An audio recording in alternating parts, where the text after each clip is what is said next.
it's Dean here from Maverick, and we are live for another session. And today's session, we're going to be talking about sales content. And I'm joined by the elusive Kurtis Chia. Hello again. I like the elusive. Elusive. So, sales content. I'm sure many of you are keen to post content. But what are some of the things that you might be doing that's actually turning people off? So as you're trying to sell, you inadvertently put people off. So Kurtis, what have you seen in terms of really bad sales content? Well, at the moment, I think because everyone's trying to jump on the ship, and a lot of people are jumping on the ship last minute, everyone's looking for that quick transactional sale. So everyone's just talking about their product. It's always their product. This is this product, this is that product, and you'll get this. But who is that relating to? I mean, if everyone's talking about their product, how is a customer supposed to resonate with your message? Whereas the ones that do it well are the ones that resonate with their pain points and their key messages, and that's how you get them to move. So just to pick on you a little bit, Yep. Pain points, why do they matter in content? So pain points matter in content because if you're able to speak to a customer's pain point, to the customer, they're going to feel that you understand them and you're the company that they can relate to. So the pain point is done because pain is what gets people to move. So you always need to do pain points. People always have products and there's so many benefits. So many products can benefit so many people, but if you don't get that right pain point, how would they know it benefits them? So if you're always talking about the benefits and you're talking about what this product can give you without actually finding out what your customer wants, that benefit might not actually be relatable to them. So someone who's short on time and you're talking about making all this money might not be a big factor to them. Like it might just be time and they might just want that peace of mind. So if you're and the giving bells them and whistles. Yeah.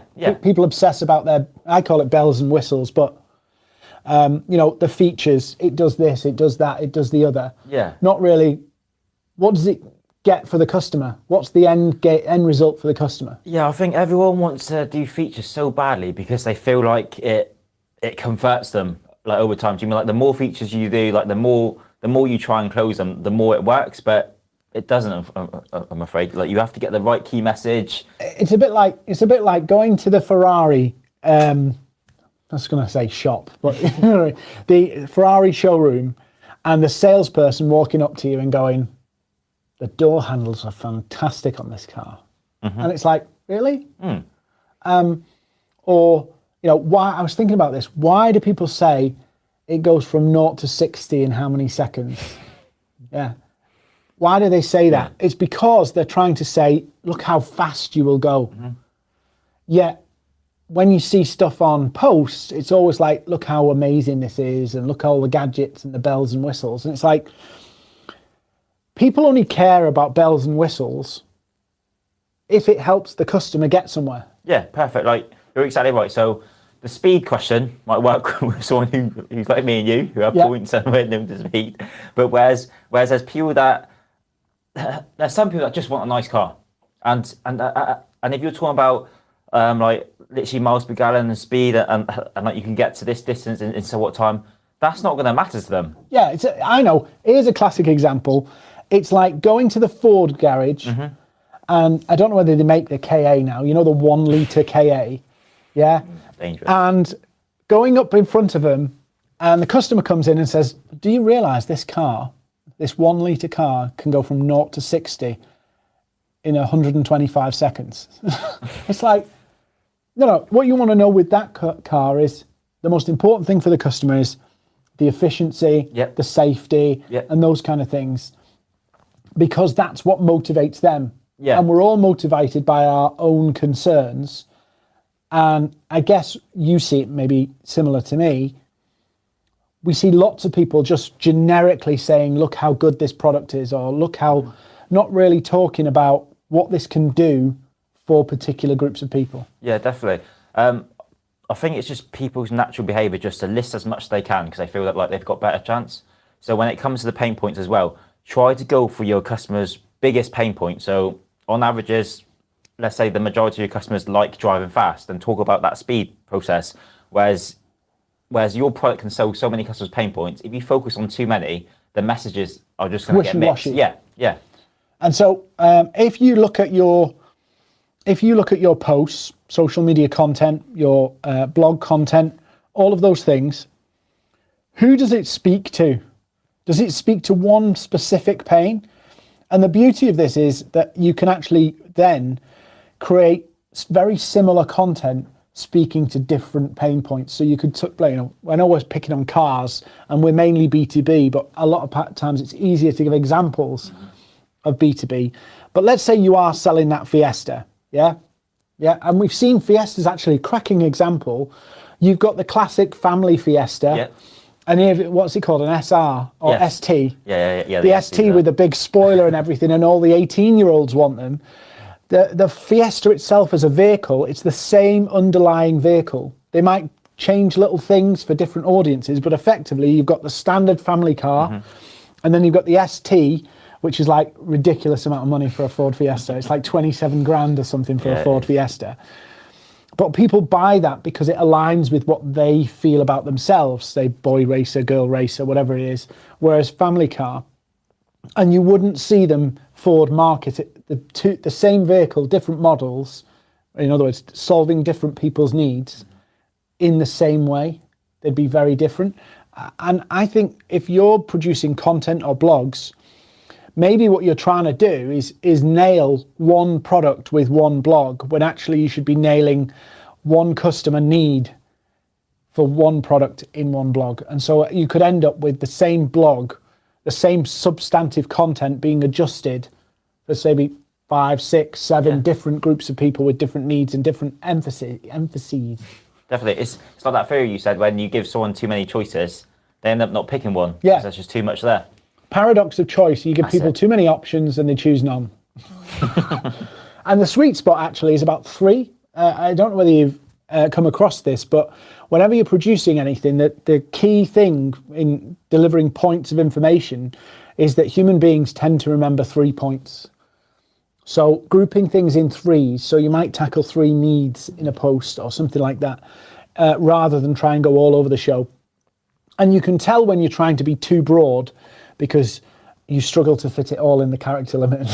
Yeah, you do. But then it resonates to the old rule of just keeping it simple. So by keep it simple, obviously pick your main pain point, and obviously when you read it, make sure it relates to your client's pain point. So your pain point is always going to be different. So the way you perceive your product and the way you perceive your service is always going to be different how a client perceives it.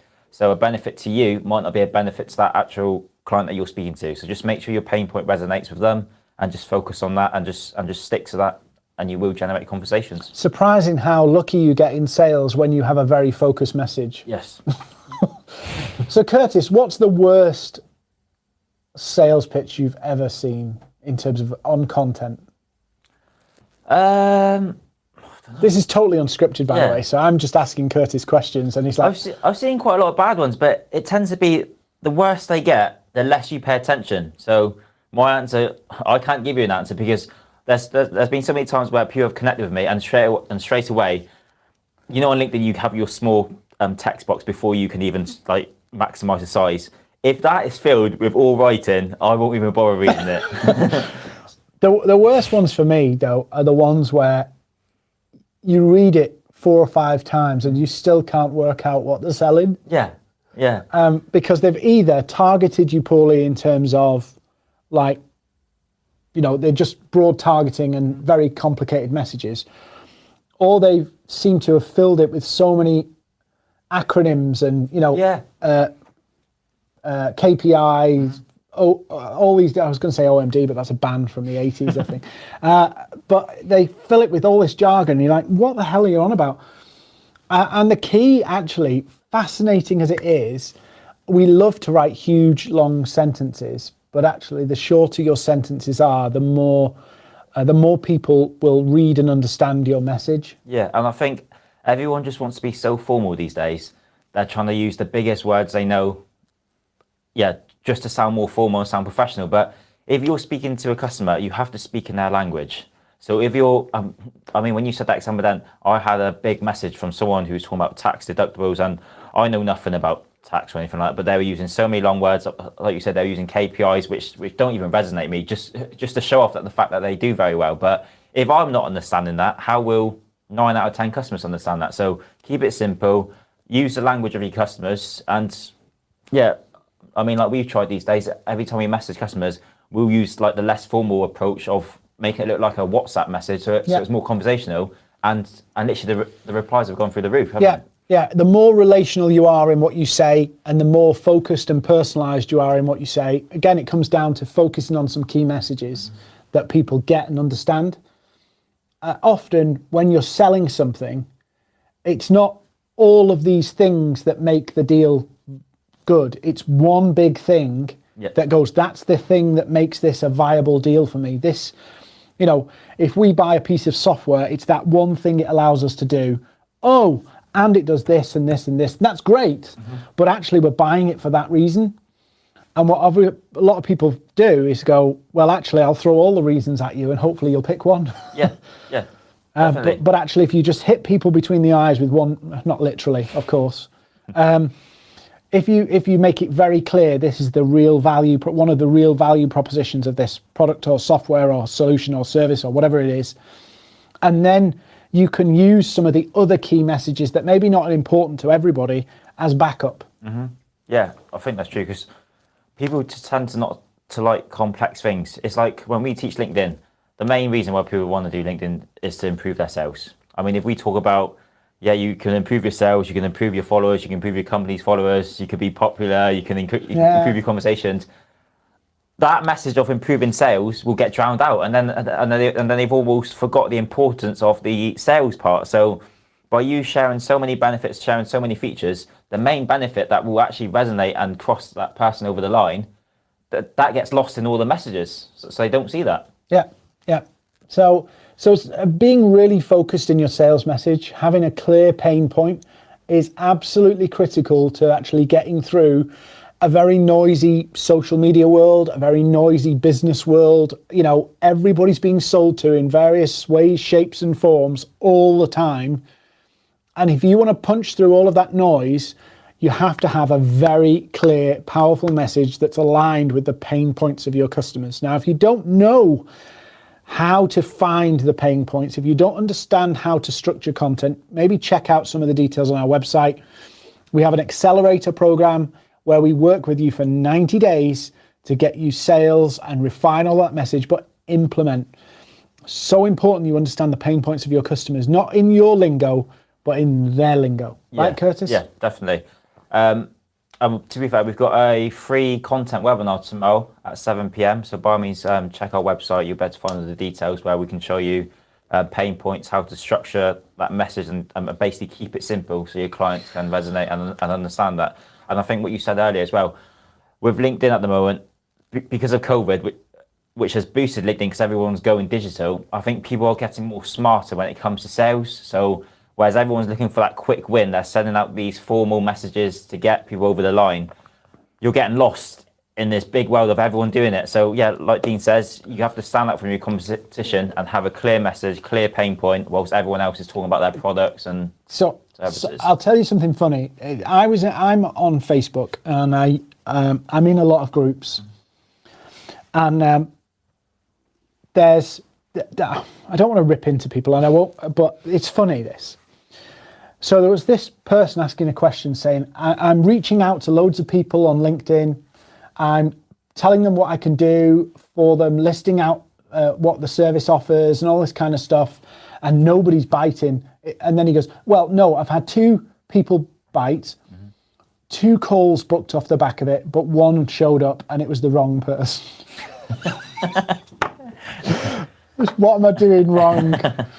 And I went, you're not building relationships. People buy from people. And I got actually some person rubbish me and said, you know, actually going, are you seriously saying do it yourself? I mean, literally do it yourself, not robot it. And I went, yeah. And it's fascinating when you do this and learn it as almost a craft. Yep. You know, digital selling as a craft.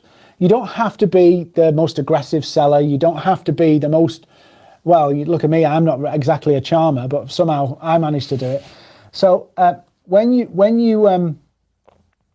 just yourself and you learn some of the techniques that you can apply, you can use them naturally, you don't need all these robots. You don't need all this sales waffle. You just need to be yourself and understand your product, your customers really well.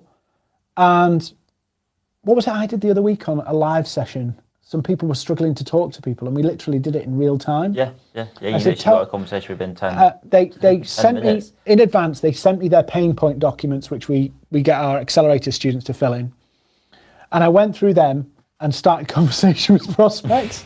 And then they went, so I've got a call with somebody on that call who's gone, I've done this now, I've got replies. Mm-hmm. So, it works. It works. And to be fair, it makes sales fun. Yeah. Because everything's inbound, and what you're doing outbound is only conversations. Like, you can talk about football, you can talk about golf, you can talk about our last post, you can even talk about your post, anything regarding business, but it leads to business without you even knowing. Whereas the oldest, like, I've worked for some companies where cold calling, you've had to hit cold calling hard, everything's very outbound, and they've gone through the mentality of, how many no's does it take you to get to a yes? And they're like, oh, well, that means for every 12 calls or 7 calls, you can get to a yes. But it's very draining on the person to be doing that, because it's demoralizing. It's almost one of those things where people think, because I've done 100 calls or I've done 100 messages, that's my work done. Yeah. Like you said, they feel like they're progressing because they're doing the actions. Yeah. But actually, if you're doing the wrong thing 100 times, how is that progressing? Well, you're just learning better ways to get people to say no. Yeah, exactly. Well, actually, what you really need to do is understand your customers really well, and they will. It's not then about yes or no. Yeah. It's about yes and yes. Mm-hmm. It's about people engaging with you, having a conversation with them. For, we always talk about being in the right place for the right time, not being in the right place at the right time, which is exactly what cold calling is. Hit a load of numbers and try and find somebody who's ready to buy. Yeah, it's like these adverts, when they do KFC on the bus stop. That advert there is not to instantly make people see it and they go, oh my God, I want to go to KFC right now. It's to subconsciously get into the message that, oh, when they are hungry or when the time's right, I've seen that KFC advert. Yeah. So you got to treat your content and your conversations like that. So when the right time is up, they're going to be like, oh, Dean, Kurtis, they're the people I want to go for LinkedIn training. Yeah. Cool. Well, we'll shut up. Just a quick reminder, if you want to know more about what we do and how we can help you grow your revenue and sales, go check out our website. If you want to book a call with us, there's links on the website. But more importantly, we have a free session tomorrow evening you can join. Go to our LinkedIn company page, Maverick, and you'll see the event on the side there. Go register, put your name on there, and we'll send you the link and you can join the content, how to create content that converts live, free training, tomorrow night at 7 UK and 2 p.m. Eastern time. But from us in Maverick Studios, thank you for watching us today. And Kurtis? I'm Kurtis. Thanks for joining us. See you next time.